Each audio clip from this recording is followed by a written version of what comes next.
வணங்கண்ணே, காய்கறி வாங்கலாம்னு வந்தேன். எப்படி இருக்கீங்க? நல்லா இருக்கேன் தம்பி. உங்க கடையில விக்கிற காய்கறி மட்டும் எங்கதான் விளையுதுன்னே தெரியலண்ணே. சாப்பிட்டு 3 வேளையும் பாத்ரூம்ல இருப்பா பாத்துக்கோங்களேன். தம்பி இல்ல அவ்வளவு ருசி அதிகமா சாப்பிட்டோம்னா அதனால.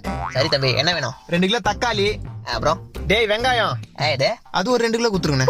அப்புறம் என்ன வேணும்? கத்திரிக்காய் 1 கிலோ, உருளைக்கிழங்கு 1 கிலோ, அப்புறம் மனிதாபிமான ஈவரகம் இருந்தா கொஞ்சம் கொத்தமல்லி, கொஞ்சம் கருவேப்பிலை, கொஞ்சம் இஞ்சி. இந்தாங்க 150 ரூபாய். பேலன்ஸ் சில்லறையா கொடுங்க, நான் போய் மளிகை சாமான் வாங்கணும். டே தம்பி, 1 கிலோ தக்காளியே 150 ரூபாப்பா. 1 கிலோ தக்காளி 150 ரூபா.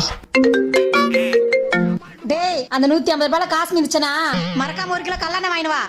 அப்படியே மண்ணெண்ணையும் சேர்த்து வாங்கிட்டு வரேன். குடும்பத்தோட கொளுத்தி விட்டுரு. என்னடா மோ, இங்க 1 கிலோ தக்காளியே 150 ரூபா வித்துனுக்குறாங்க. என்னடா சொல்ற? இனிமே என்ன பண்ற? தக்காளில குழம்பு போடாத. என்னது? குழம்புல தக்காளி போடாத. டேய், தக்காளி போடாம குழம்பு எப்படிடா ருசியா இருக்கும்? ஆமா, ஏற்கனவே நீ வைக்கிற குழம்பு ருசி நாக்க விட்டு போல. கரும்பு கீழே ஊத்துனா நாய் கூட நக்காது. நம்ம போன வெறுப்பேற்றுங்கிறேன். நீ தக்காளி தவிர மீதெல்லாம் போடணும்.